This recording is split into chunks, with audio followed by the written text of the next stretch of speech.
Alhamdulillah, until today, I still enjoy that barakah, because when people see the surname, they're very nice to me. So I think that part is a blessing. Lah. Yeah.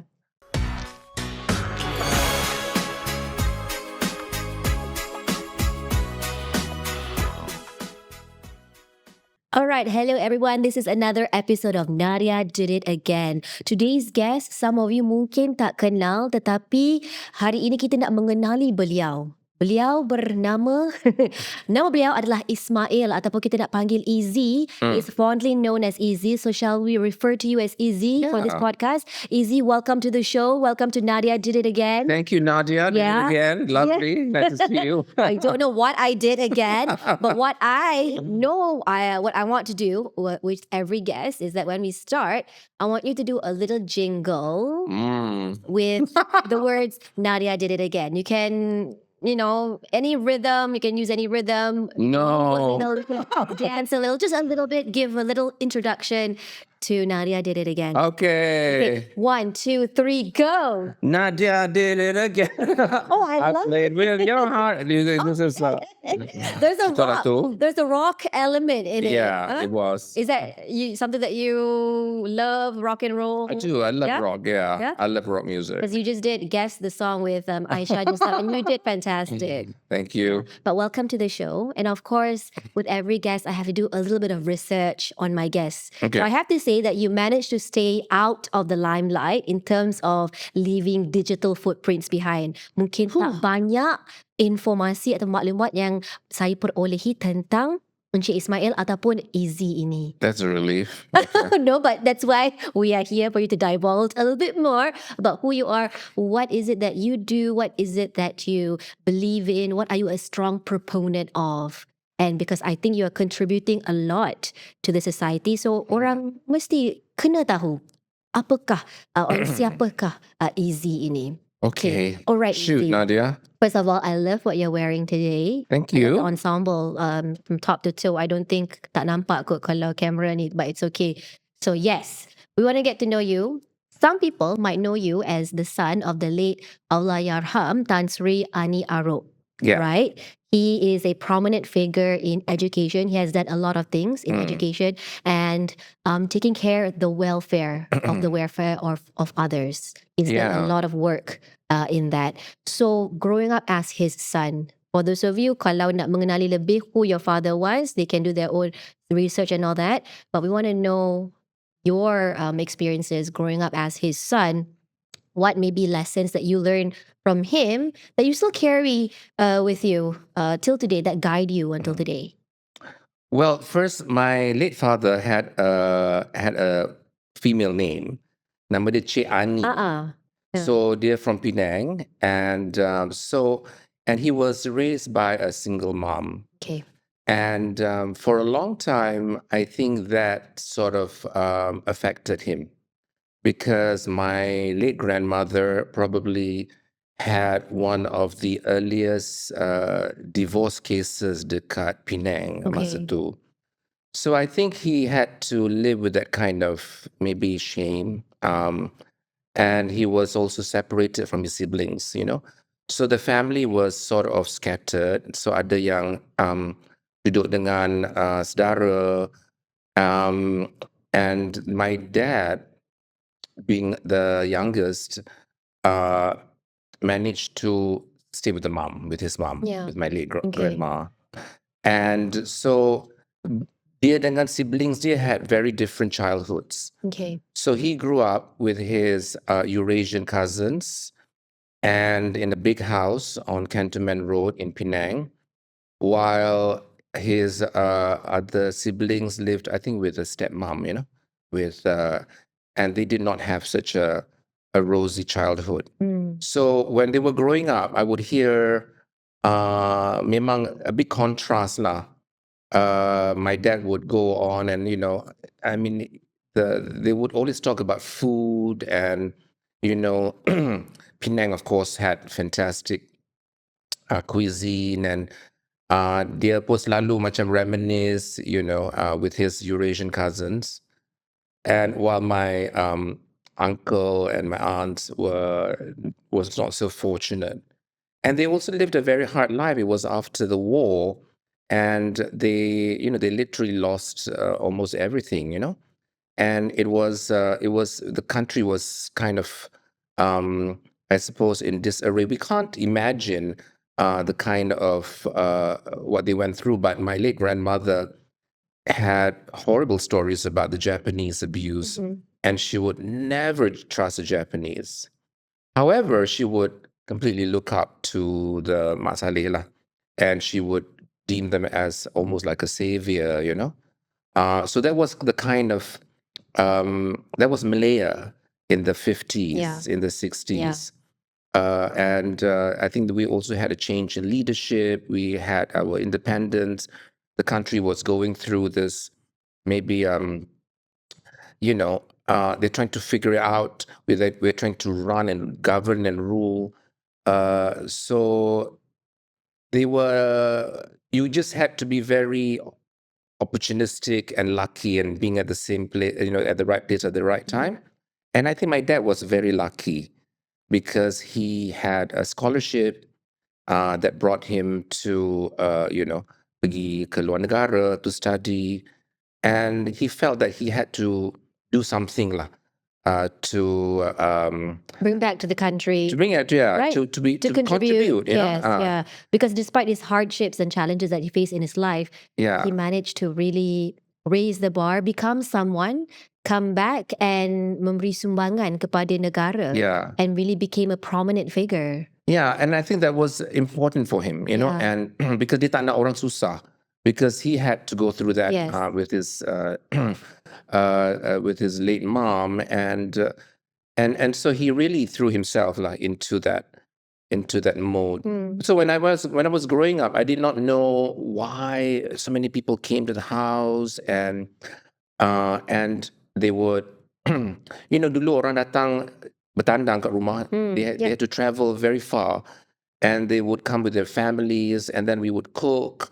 They would stay in the house for hours, and then they would normally banyak problem lah. So you would have thought, oh, my dad is a really important person. People are coming dari jauh, nak datang sanggup untuk berjumpa Yeah. with my father.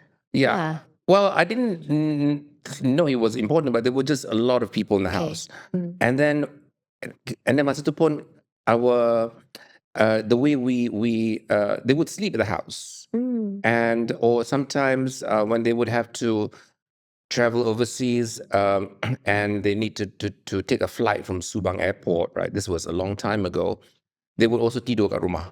So we had all this house gas and so on and so Yeah. forth lah. Yeah, because your dad is someone who, again, like I mentioned, someone who wants to take care of the welfare of others. He was a very a person who really empathized, I think. Yeah, but I think at that time nobody thought about it, right? They just did it. It just came because it just came naturally. And you just ate what we had. So that was how I was growing up. So there was ramai lah orang datang, saudara, my cousins from kampung, and family friends. Sometimes even when they have domestic dispute, they will see my parents. So there was always that Dah jadi thing lah. macam wakil rakyat juga. Yeah. So I guess today that has imparted on you as well. I mean, those values, Inshallah, being I hope nice to so. people, helping people when they are in need of Yeah. help. Yeah. I think maybe that's probably something that you I hope so. carry Thank you, until Nadia. today. Right. Yeah.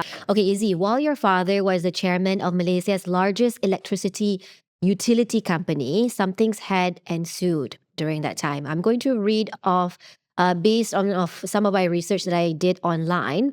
Your father, Tan Sri Ani Arope, is remembered as Malaysia's power blackout whistleblower. Back in the 90s, after a massive nationwide blackout, the government brought in private power companies called IPPs to generate electricity. As the head of that company, your father was pressured to sign contracts that he felt were unfair because they were expensive deals that would eventually make consumers pay more. So he refused, spoke up about it, and paid the price by losing his position as chairman. But his courage to stand by his principles made him a symbol of integrity in Malaysia's corporate world. Wow. We don't get a lot of those leaders, heads of companies who, make that sacrifice or have that courage to speak up and go against the flow or the grain of what has been popular all that while. They're going against Yeah. something, The but it's powers for the that be. benefit of the people, the consumers in this case. Mm. You were there to witness it, right? Mm. So how has that impacted you, maybe in the way that you think, the way that you are working now in the corporate world?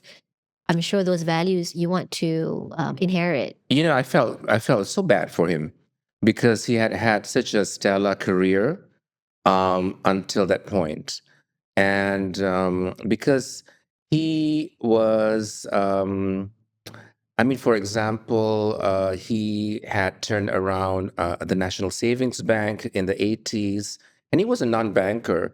My dad was basically a scientist, right? Yeah. He was a scientist. And he was in agriculture. Uh, and then at that time he was appointed as a plantation company, and also he led at that time the biggest IPO in the country. And then after that, we moved to this utility company. And it was a job that probably he would not have taken, but it was also he was pressured, right, to take that position because he was happy in the plantation company. I remember it. He was in his element, and dia memang suka, dia memang penternak kambing. Masa tu, he was a planter, and that was the thing that he really enjoyed. So it was, of course, a big step up when they privatized the utility company. He also led its IPO. At the time, it was one of the biggest IPOs in ASEAN, and he always referred it to, the hot seats, right? And it was a very complicated position. How old were you at that time when I was it in my happened? 20s. I knew, Okay. I could So see what was you happening. could comprehend Absolutely. to a certain extent what was going on. Yeah. I could see what was happening. But, you sometimes have to also concede that there's, there's David and Goliath, there are things that happened, and maybe it happens for a reason. Because I think, like what you mentioned and very nicely described, Alhamdulillah, until today, I still enjoy that barakah, because when people see the surname, they're very nice to me. So I think that part is a blessing. Lah. Yeah. Of course, it was humiliating when that happened. And when he had to relinquish the position, a lot of things he had to relinquish as well because he was probably seen as an outlier, Macam maybe someone who was in the way, and so dia pun kena undur diri lah. But I have to say, in spite of all that, the family did not have to make any compromises. We were still very comfortable, Alhamdulillah. Yeah. Tak adalah macam ni sangat, but but he always spoke about it when people came to the house, and I think it was also his way of dealing with this shock, right? Because thinking that he was doing the right thing but being punished for it. So I think for a long time lah, dia pun macam what happened, right? But I think in the end, like people say, at the end of the day, kita ni, we're all custodians. Nothing belongs to us. Yes. We do the best that we can, right? We do the best that we can.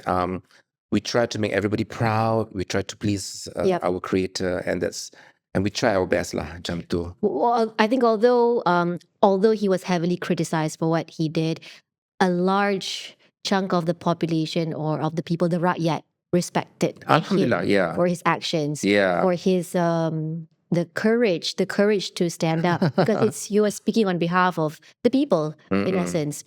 Sometimes I do get people forward me. Yeah. And it's these articles that were written in the 90s, Yeah. right? In the late 90s until 2000.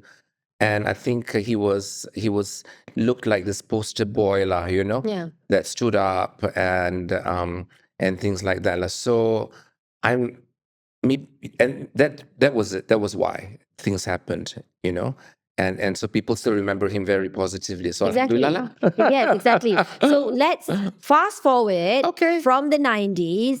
You now work in the corporate sector. Yeah, Okay. But at the same time, you have a deep love for art. I do. Untuk seni. Seni Okay. dan budaya. Seni dan budaya. So we want to know the Izzy outside of the corporate boardroom. We want to know how did you end up in corporate? That's one thing.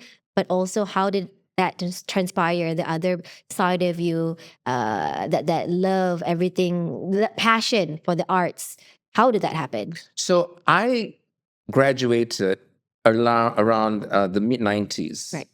So at that time, we were going through this amazing transformation, and we, as in the ASEAN countries, we could not have been more optimistic and bullish. The stock market was just, off the charts. Malaysians could access the capital markets. They had access to capital, lots of capital. And then they brought it back. And then there was this massive development in Malaysia. This was before or after the recession? This was before the recession. before. This actually kind of led to the recession, but this was in the 90s. So I was absorbed by an investment bank. I was working in Singapore. And I thought I would be sort of like out of place, but I actually enjoyed the wheeling and dealing, I loved talking to business founders and just watch this whole thing unfolding. So as a 20-something-year-old, I kind of like had this front row seat, and with all these because I was a very young, but I was in the meetings, I could see what was happening. I was following my bosses, and we were looking to buy real estate overseas for his clients in Southeast Asia because the foreign currency was in our favor, interest rates were healthy, and there was a lot of capital, and so I had that kind of excitement in my early career. So I was like, I like, corporate life ni macam okay lah juga. Yeah. And plus, it kind of paid well. When you're just a fresh grad and you get salary, you kind of feel, Chase the money. hey, Yeah. I could travel overseas, I could buy nice things. And so that was how I got into the corporate world. And then, of course, as you know, in '97, everything crashed and Yeah. burned. It started with Indonesia, I think, or Thailand. There was this, I can't remember, but we suffered lah Yep. from the ASEAN financial crisis. I think we didn't really recover probably a decade later, Yeah. but we had that hangover for a long time in Malaysia. But I've always loved art, but I didn't know how do you have a career in art and live well? Mhm. So it was kind of, You were in a dilemma. yeah. So, but then on the other hand, I kind of liked what I was doing. So I didn't feel I was compromising or I was like macam not being true to myself, Yeah.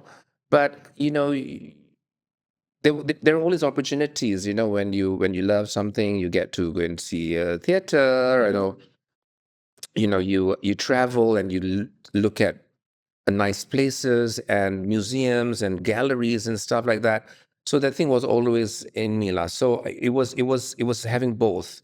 It was enjoying the best of Okay. both worlds. Mhm. So that was how I got myself embroiled and sucked Embroiled. in.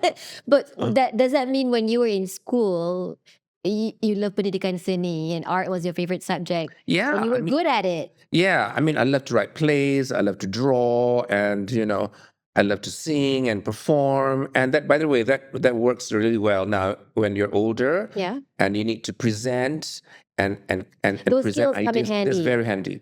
I can't remember anything about statistics or Yeah. standard deviation. Yes. But the public speaking, the drama, the acting on stage That has has served helped you a lot. well Yeah, today.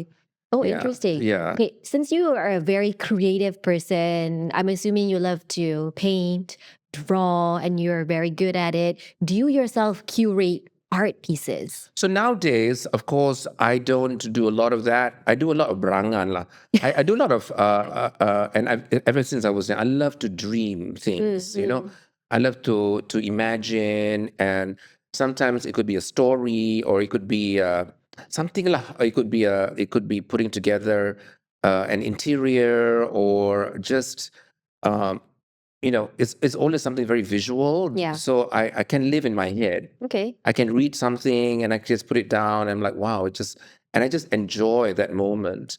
So, or watching a movie, like from a scene from a movie, and I'll just get so inspired and I'll just dream about it. So I don't have to, it doesn't take very much to amuse me, because I can kind of like amuse myself. I've stopped drawing. And but I like to collect things, and I like to talk about art, and I like to discuss about it. What kind of art do you collect? I like ni benda-benda macam paintings and sculpture. I like to try to understand what the artist is trying to do, or do I really buy into what he's trying to sell? You know what I'm saying? Yeah. So it's having this sort of like connection. So that kind of right now I really, really enjoy. Yeah. And I would travel. I would travel overseas to catch a show, or to catch an art fair. So now I would take cuti from my job, Yeah. hop on a plane, and just go to an art fair. That's your form of entertainment. That's your form Yeah, of traveling or letting loose or healing. Yeah, so they say. So you were saying you were at a fork in the road somehow, between whether to go into the corporate world or to pursue your love for art. And you chase the dough, which is you go in the corporate world, you work with a I chase the firm. dough. Yeah. Right. I mean, that's what we all do. We need to make a living. We need Yeah. to make a living. That's reality. So let's say, 30 to 40 years ago, parents, in my view, parents would have frowned upon their Memang pun. kids who wanted to pursue the arts. They Yeah. wanted to make it as They a didn't line know- of profession. Yeah. Because there's no future prospects. No. Tak boleh nak buat duit. What is the future like in Malaysia? Yeah. Yeah, you agree. I had uncles who were musicians, Mhm. and they had a tough life, but they were also self-taught, and they could play musician. So darah-darah seni tu adalah juga, I think, in my family tree, and some who are very good at doing things. I had one uncle, I remember, they call him Pak Mael, and he does all those carvings for bird traps, and they're so pretty. Oh, okay. But he would sell them for 5 ringgit after all that. And then the middleman would that's buy and howl his creations and sell it at 35 bucks or something like that. Yeah. So I always felt that, artists are always underpaid. This was so I grew up Yeah. with this as well. Yeah. And they've always underpaid themselves and undervalued themselves.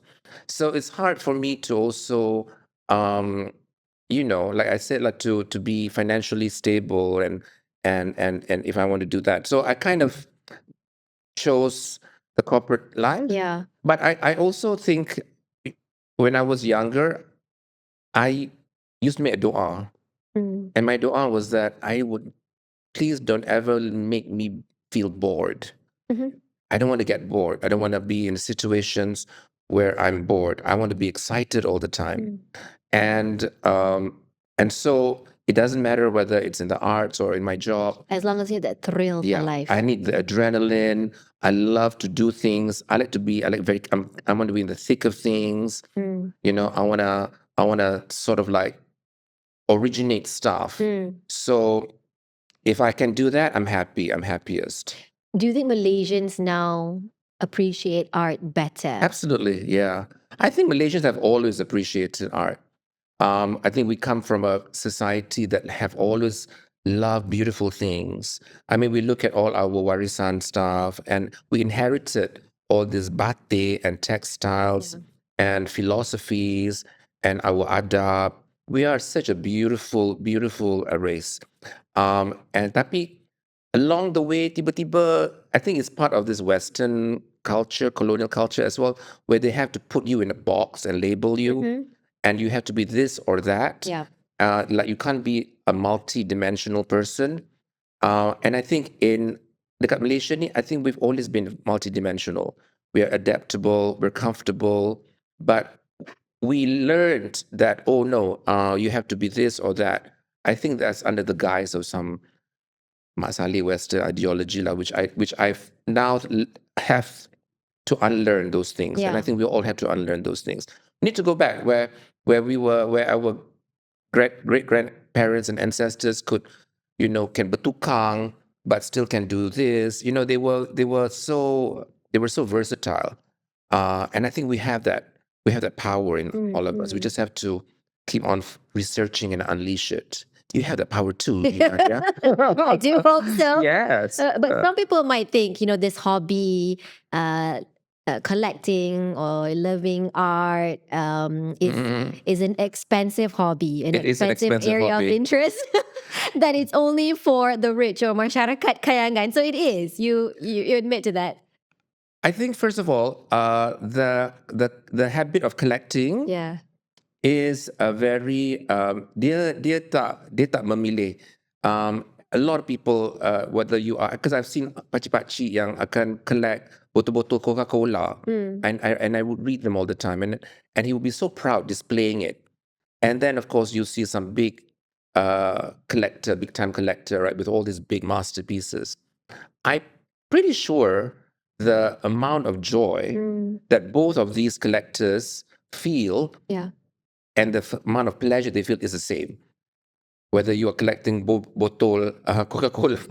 To each his own. Yeah. Yeah. So we will always find ways to to make a big deal about our habit and our collecting, and that's the beauty of it. So kita pun kena, you have to like ukur your kain mengikut badan, right? Yeah. So of course, like for me, I love art, and I find that, as I prosper throughout the years, my taste in art pun lagi mahal lah. Because, I also trust my instincts more, and also I have more knowledge, so I can make better acquisition decisions lah. Dulu, maybe when I first started out, a 5,000 ringgit painting was a lot of money, But now I'm like, let's look at the, something a bit more, maybe a bigger scale or something like that, So Maybe you view it as an investment? oh, not really. I Not haven't really? sold anything No? Okay. that I bought. But everyone has their own, areas of interest, what they feel is very valuable in their life, or what gives them that thrill, that adrenaline. So it's very different for everyone. So of And course, how we spend our money. So it's it's up to you what makes you what makes you happy, what makes your life enjoyable. Some people like to soup up their cars. Yeah, exactly. Right. Some people like to buy expensive handbags or whatever. I just happen to love art, but it's not just the action of buying art, the act of buying art. There's also that chase. There's also that research that really keeps me very stimulated mentally. And then of course it's like meeting all this circle of people, in that Yes. this ecosystem. I like hanging around this guy. So there's a network of all these artists, and you guys get Artists, together, collectors, curators, thought leaders, intellectuals, So it's an ecosystem, and you get together and you have conversations, how to, I guess, in formal terms, propel this industry forward, right? Yeah, and also to just learning about new stuff, and then that's the fun part. Yeah. Yeah, Malaysia has a lot of artists that we may have heard of, we may not have. Do you think you said that they are underpaid, undervalued? Do you think they are underrated? I think the scenarios have improved vastly, because when you talk to the senior collectors now, when they first started out, it was really, really tough. Yeah. And I'm talking about these UITM students, right, who graduated in the early 90s. And by the way, a lot of them also took their scrolls from my late dad, because he was the UITM chairman. So they remember him, and they're like, oh, now we meet his son. Right? Yeah. So it's a nice circular circle of life, right? And they came from very harsh, very tough backgrounds. Yeah. And nowadays, of course, the new artist that comes out, I rasa lebih selesa sikit. You know why? Because maybe the market has developed, the economy has developed, the society has developed. So there's a bit of affluence, and you see young artists now at the studio. Dia boleh bekerja dengan studio, dia ada market, dia ada social media. Dulu memang tough lah. And then there were also the artists from the early 90s. You could call them maybe the first generation contemporary artists of Malaysia, right? They were kind of looked down because they were not they were tak reti cakap English, Okay. They were not speaking English, and at that time the market was very to the English speaking society. Yeah. Maybe we're less of that now. So we're less discriminatory now. There's probably an evolution when it comes to the creative industry now. Yeah. All these artists are not just seen as just mere painters. They are looked at as creators, inventors, innovators, Storytellers. So they are given that respect and that respect now. Who do you admire personally among all these artists? There are a lot of them. I mean, I love works by Ahmad Shukri. He's from Kelantan. He was part of the Mata Hati collective. I love his, and when you talk to Ahmad Shukri, he's also such a poet, such a romantic. The way he approaches and talks to you in his very droll, Kelantanese. And I like works by Najib Bamadash, who's a very, very, I would call maybe a mid-career artist. And he also has a collective. He's of course, I think he's celebrating his 15th year as a full-time artist. Okay. And he introduced me to this, I call them the Ara boys, right? They all have their studios in Damansara Ara Damansara, sorry. And so he also opened up my world, right? And my so, and then there's also Andika Tiny, who's Madian. She is Sarawakian. Okay. She does big sculptures. She's this tudung girl and a mom, and she works with a chainsaw, Oh. So Wow. yeah. What does she make out of? She makes with a huge wall chainsaw? sculptures. Wow. Very heavy. They pakai resin, so contemporary. And she's also immortalizing her folklore, her stories into these very contemporary modern sculptures. Yeah. I think Malaysia, from the peninsula to Sabah, Sarawak, Pantai Timur. Also, you mentioned about Kelantan. Yeah, Our country is so rich and diverse. we are. We're so and so blessed. beautiful. Yeah. So, it's not a surprise that Malaysians are inspired by the beauty of the country, and they convert, or they transform the inspiration into their work of art, Yeah. right? Their works of art. Betul. So it'd be a remiss if we didn't celebrate these artists, Yeah. this local talent that we have. Yeah. Do you think that you're talking about, UITM graduates getting their scrolls for graduating in this line? Do they have the incentives, the tools, the platform, the budget allocation to thrive? It's a very competitive business, because art is, for a lot of people, they don't consider it as an essential. Yeah. And then, and then they come with heavy price tags. So sometimes you got to be practical. Do I, you know, go on a trip somewhere, or do I buy the art? I've decided that I will forego the trip and buy the art. So I've not been on a nice long holiday for, I don't know, 10 years already. The art always wins. Yeah. I'm still driving my old car. I haven't changed my car because, and because sometimes you find something that is so, um, I mean, it's a no-brainer, right? Because you see it and you go, it's stunning, it's brilliant. It would be just something that salah lah kalau kita tak appreciate it, right? Yeah. And art nipo is there's a scarcity, Yeah. so that because if you don't buy it, somebody else will, right? Yeah. And there's only one of it. So if you get the exclusivity Yeah. feel, besides fulfilling your heart, Yeah. giving yourself joy, Yeah. there's also that ownership that you want to brag about. A little bit, yeah. But there's always the dilemma, right? Uh. But do artists have this? They don't. So they need to struggle. They also need to go Yeah. through this pain points. They got to create their own work of, work. They have to practice. And then they have to make a mark somehow. It's a very tough business. A lot of them a lot of them leave the industry. And I always feel, so that's how I also filter lah. Normally, they're lucky if they can last 5 years.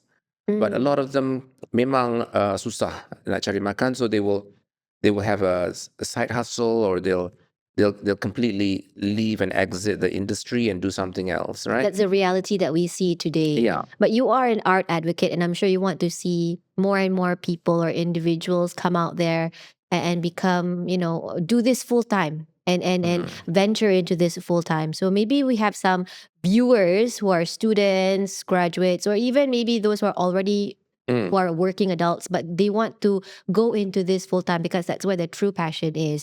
What do you think are the career prospects of being in the art industry today in Malaysia? There's a supply chain. Yeah. So of course there is that creating art as a full-time, so a practicing artist lah. That would be the most obvious. But then I've also seen some of these young boys who maybe they did not quite make it as an artist. But what do? They become art installers. They become art transporters, which is a good market, by the way. In fact, I've seen some of these boys who are doing that are now doing very, very well. Okay. Because there is a market for it. Okay. So you have that. Then there's also academia, right? Then there's also, doing projects and special commissions and things like that. Working for, I know a few artists who works for an amusement park, or working for event organizers to create props and things. So there are all these other pockets lah. And now everything is digitized. So maybe there's a good prospect in graphic designing, perhaps using AI technology. Okay, so I have a thing about that. I feel that art has to be made by hand. Yeah. So 3D printing ni I tak Doesn't berapa count? berkenan. No, yeah. I don't really, because it has to be made by hand, and there must be a bit of that that touch. Dia kena pegang, sentuh benda tu. So if it's just printed and then they hired somebody to do it for them, I'm a bit hard pressed to like that art. Then I'm like, because we have choices, right? So I will. I rasa dia punya markah kurang sikit kalau macam tu. Yeah. Okay, what would you say to all those art lovers out there, whether they want to turn this into a profession or whether they just want to pursue that love for art? What is your message for them? So are they working already in another thing and they wanna switch? Is it? It could be in any circumstance, but there's someone like you they value art in such a very with intensity Okay. that they take it seriously. So okay, if let's say they do want to switch their careers, They don't have to. I think, first of all, they can be an ally, right? They Yeah. can be a supporter, an art Yeah. lover. We always feel that we always need a lot of those. Yeah. They can also hone their writing skills, and then they can, they can contribute to the ecosystem. Because if they want to quit their job and just jump deep into the art world, what can they contribute? And how can they sort of like be,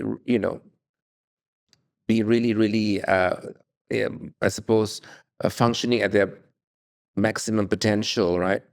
So I always feel that you can do both. You can do many, many things. Yeah. Yeah. So if you like to, not what, you want to, you can take a course and you can learn something, but I think there are other ways that you can contribute and to the ecosystem. I think in this day and age, there are many options. Mm-mm. We just have to be very creative. How you Yeah, want to pursue things while also make a living. yeah. You got to find your niche, Yes.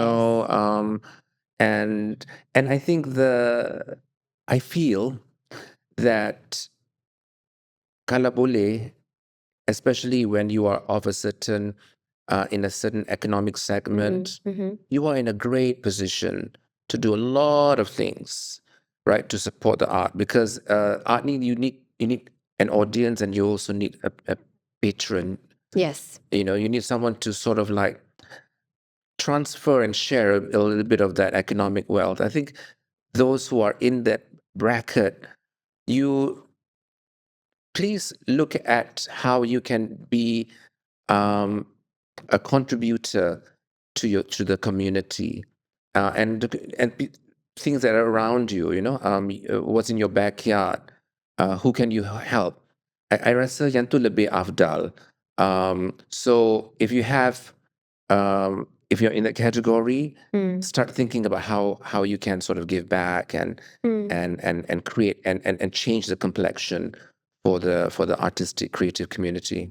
Brilliant. One last question to wrap up, Izzy. If you could throw a dream event, since that's what you do in your line of work, you make events happen, who would you feature and what's the theme? Okay. I would love to do like a fantastic festival. Um, I would love to take Malay songs and give it a spin and really produce uh, a festival that was so meletup, um, and just dish out and serve surprise after surprise after surprise. Who would you feature if you among those Malaysian singers? Who would you want to showcase? Oh, it could be, I want to have like a big orchestra, and then dia kena ada macam the EDM sedikit, there's electronic music kan.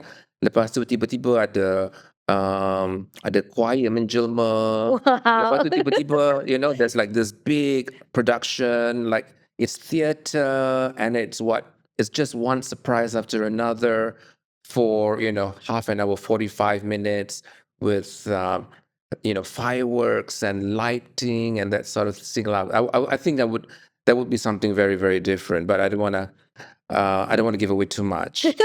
But what's for sure is that it's full of glitz and glam, and I want tickets to the front row seats to that Izzy when Yeah. you make that realized. Well, you can nari also. You have to be out there, Okay, Yeah. no problem. Thank you so much, Izzy, for Thank being on Nadia you. Did It Thank Again. you, It's been a Nadia. very Thank you, insightful and darling. eye-opening conversation to learn more about what you advocate for, which is the arts. So I think we need to appreciate it better as Malaysians. Let's appreciate the art that we have around us, that we Yes. see every day, and the people who generate art.